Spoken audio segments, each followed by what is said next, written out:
মহসিন শেখের বিসিবির সঙ্গে চুক্তিটাই বিতর্কিত। অন্তত তার ভুলে এশিয়া কাপে আফগানদের যে ভরাডুবি হয় তাতে অমন ঘটনার পর তাকে চাকরি দেয়াটাই জন্ম দেয় নানান প্রশ্নের।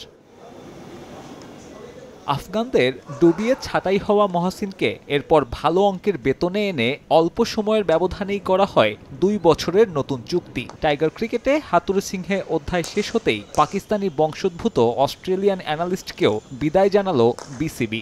কেবল বিদায় নয়, মহসিনের বিরুদ্ধে বিস্তর অভিযোগ দেশের cricket নিয়ন্ত্রকদের।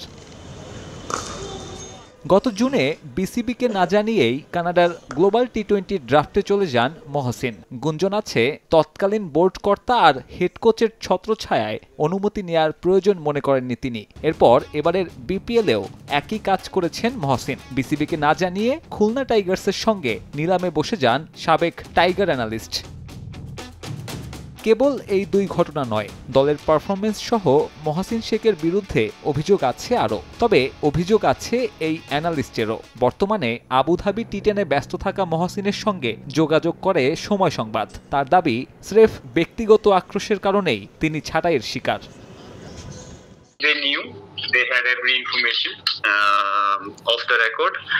There was email records and everything I had. So they can make whatever allegation. The thing is, they want to find out a reason to finish my contract. Even if this was the case, in my termination letter, they should state that this is the reason why you've been sacked. মহসিনকে বিদায় করে শুধুমাত্র Windies সিরিজে অ্যানালিস্টের দায়িত্ব দেয়া হয়েছে কর্ণাটকের অক্ষয় হিরোমাতকে। হাতুড়ো পরবর্তী অধ্যায়ে কোচিং স্টাফে রদবদল আসবে আরও। হেমকে সরিয়ে দেয়া হয়েছে এরই মধ্যে। ভবিষ্যৎ নেই পোথাস অ্যাডামসেরও। তবে চ্যাম্পিয়ন্স ট্রফির আগে এত সব অদল বদল আদৌ কোনো লাভ করবে কিনা টাইগারদের, সে প্রশ্নটাও থেকেই যাচ্ছে। সাব্বির মিথুন, সময় সংবাদ, ঢাকা।